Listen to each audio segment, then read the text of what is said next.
Good day, Crime Talk aficionados. My name is Scott Reisch, and this is Crime Talk, the most fact-driven, unbiased, true crime channel. First on the docket, now the jury deliberates. That's right, the Derek Chauvin matter has been sent to the jury. Second, what does someone who wants to get rid of their wife look like or do for a living?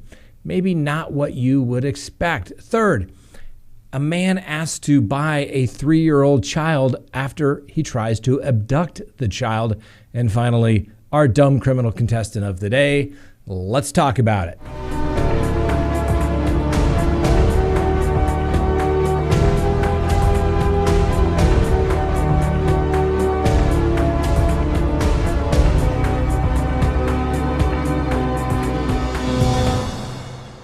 Good day, Crime Talk aficionados. This is Crime Talk, and my name is Scott Reisch. Thanks for watching.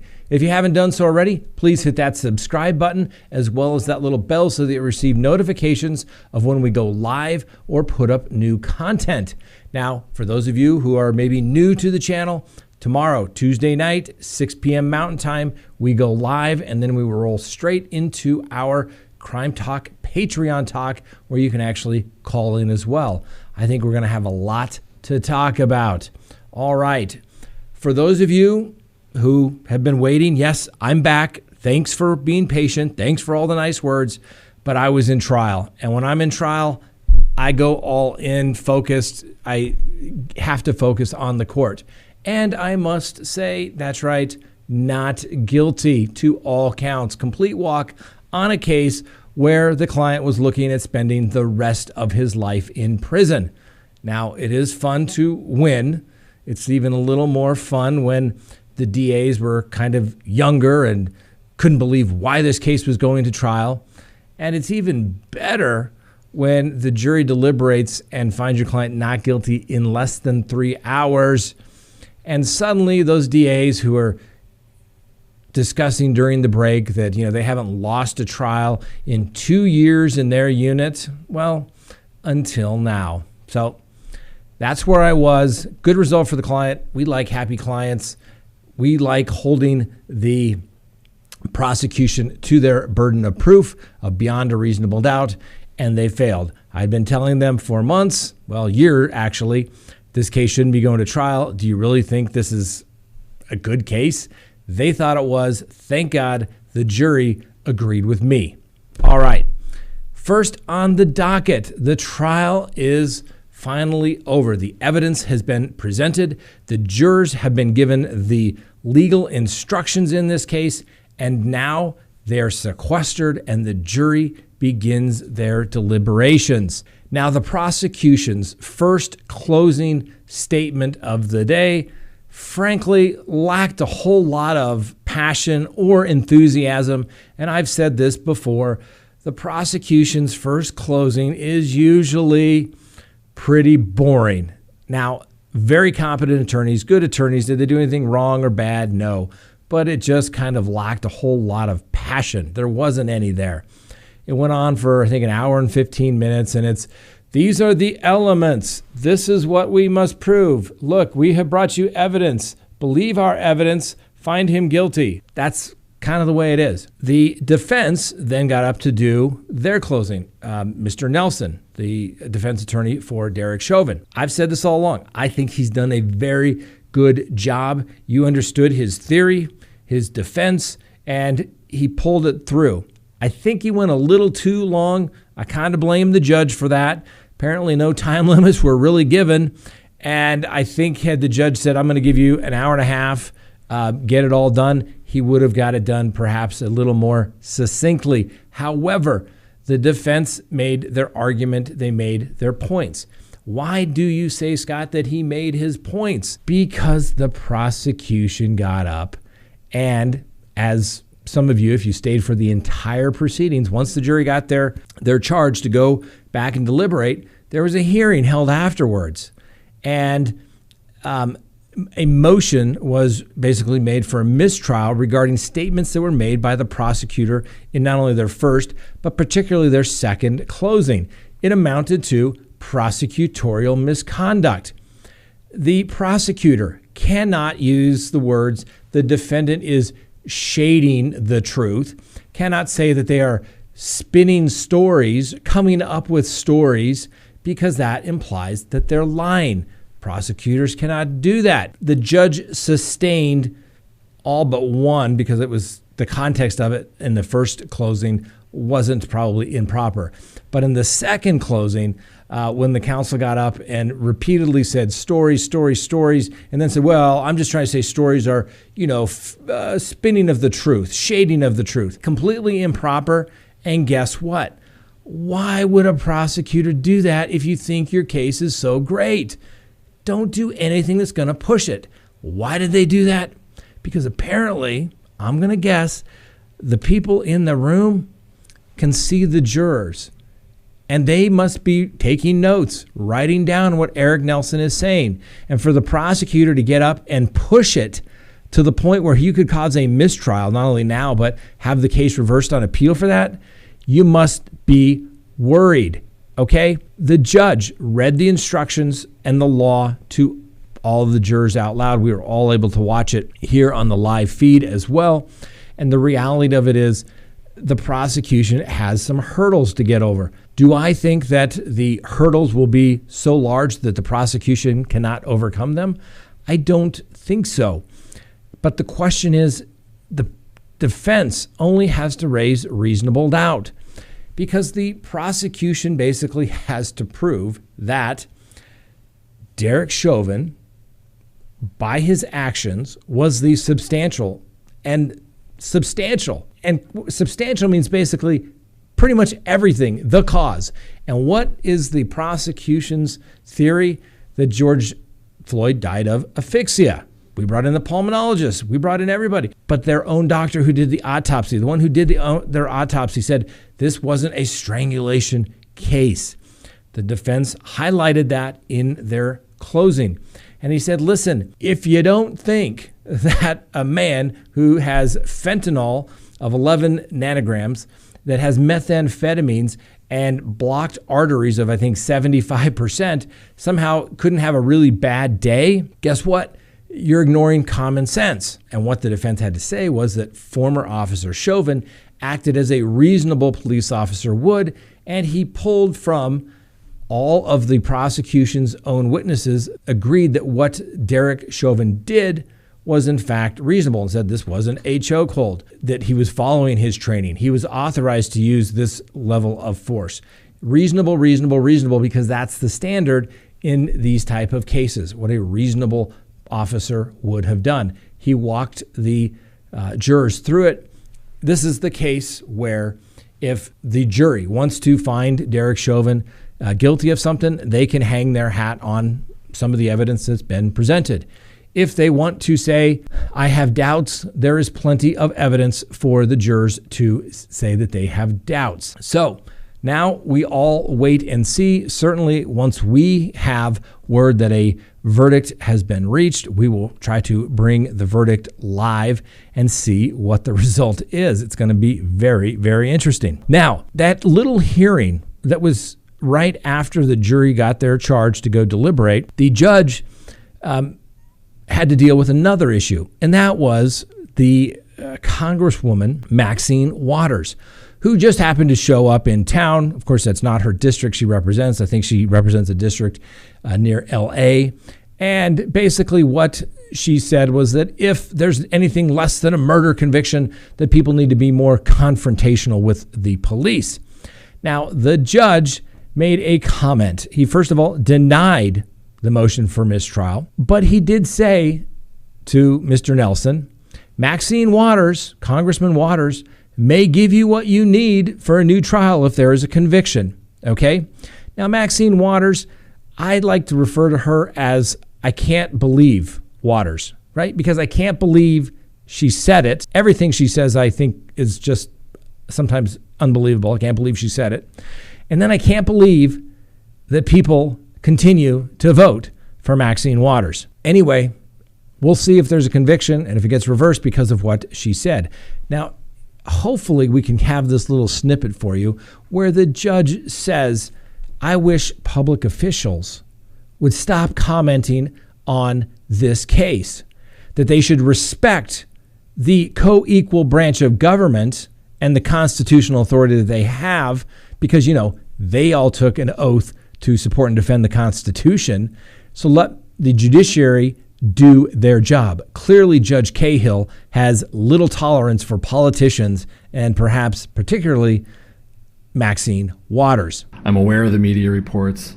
I'm aware that Congresswoman Waters was talking specifically about this trial and about the unacceptability of anything less than a murder conviction, and talk about being confrontational. But you can submit the press articles about that. This goes back to what I've been saying from the beginning.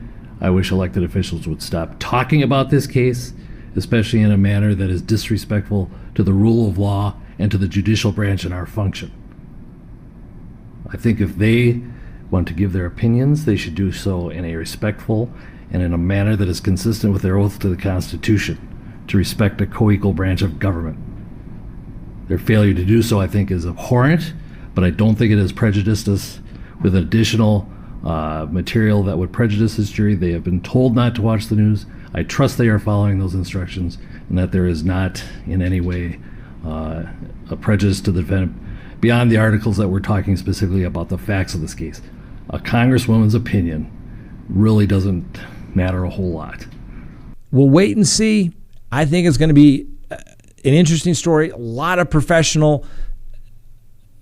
a lot of true professionalism shown on both sides in this particular case. Clearly, the prosecution had a lot more resources. I think 5 attorneys that they had in the courtroom at any given time. And then there was Mr. Nelson on his own. Looks like maybe he had some research or some sort of paralegal in the back. I've only done a 3-week trial twice in my days, and I can tell you I'm exhausted. I'd be exhausted. I'm exhausted after a 1-week trial because most people don't realize that it's not just an 8 to 5 gig, and that when you get done with court that evening, you go home and prepare for the next day, even though you think you've already prepared, because nothing exactly goes as planned. Things come out. You have to anticipate. You're preparing for the next day, future witnesses. It's literally about a 16 to 17 hour day when you're in trial. So we'll wait and see. It was a good defense by the defense, and even if they're convicted, that's good. We want Mr. Chauvin to receive a great defense so that if there is a conviction, it stands up on appeal, right?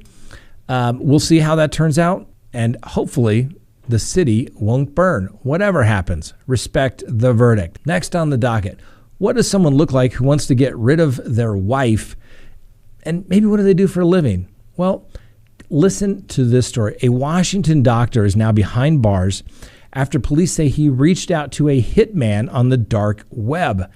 Dr. Ronald Craig Ig, IIG, has been charged with federal attempted kidnapping after investigators got a tip about a scheme to kidnap his wife.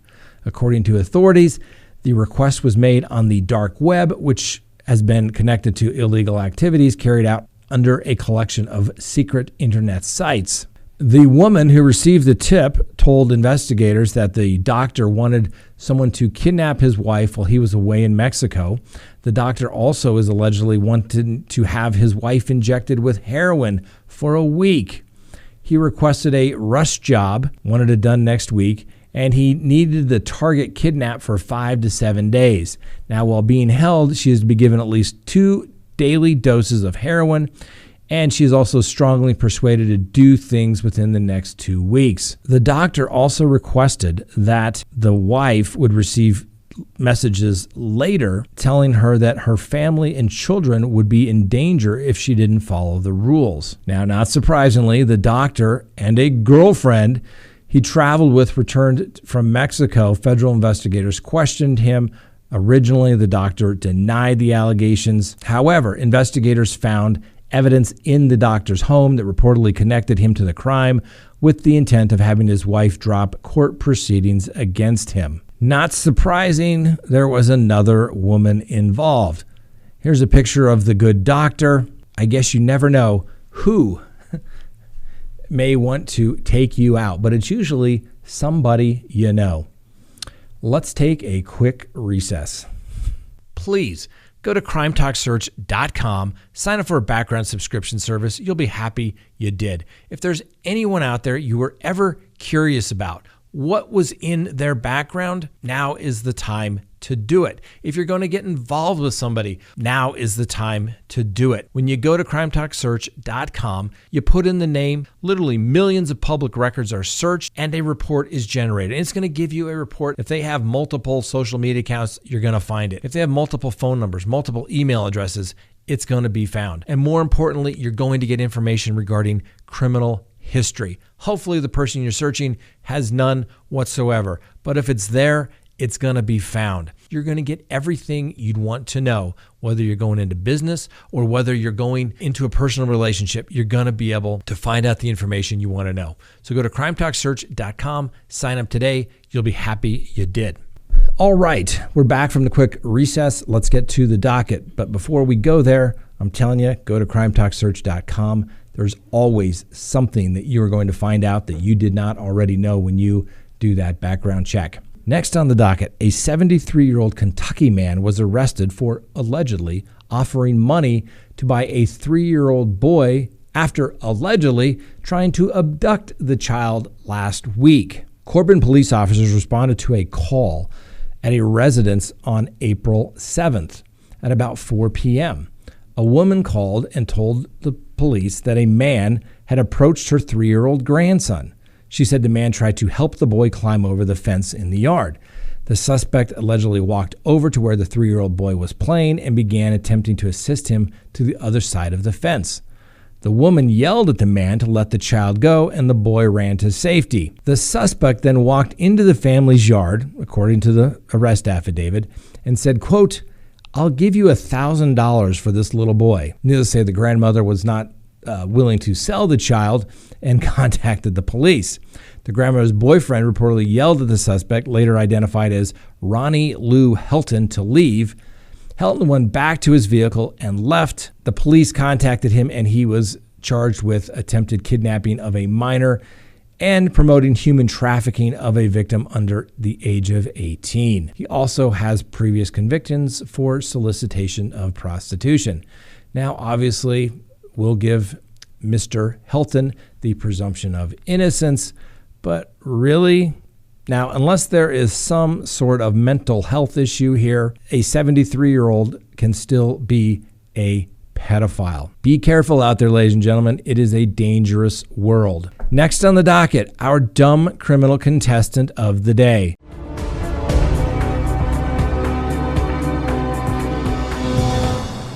Please meet Cordell Coleman, 33. Well, moments after being released from custody on a public intoxication charge, Mr. Coleman drove away from the Pulaski County Jail at about 2:40 a.m. in a marked Little Rock Police Department SUV. The entire incident was captured on video as the car was near a jail sally port. The stolen vehicle had been driven to the jail by an officer who was assisting with the booking of prisoners, and after completing the process, he returned to discover that his patrol vehicle had in fact been taken. It didn't take long, but they found Mr. Coleman about 10 miles away from the jail. He was still inside the vehicle, and I don't think that he can honestly say that he had permission to take the vehicle. That's theft. Now, Mr. Coleman, like so many crimes in the world today, they're videotaped. And if you think your crime is going to be videotaped, the one place you probably would think it'd be videotaped would be the jail that you were being released from.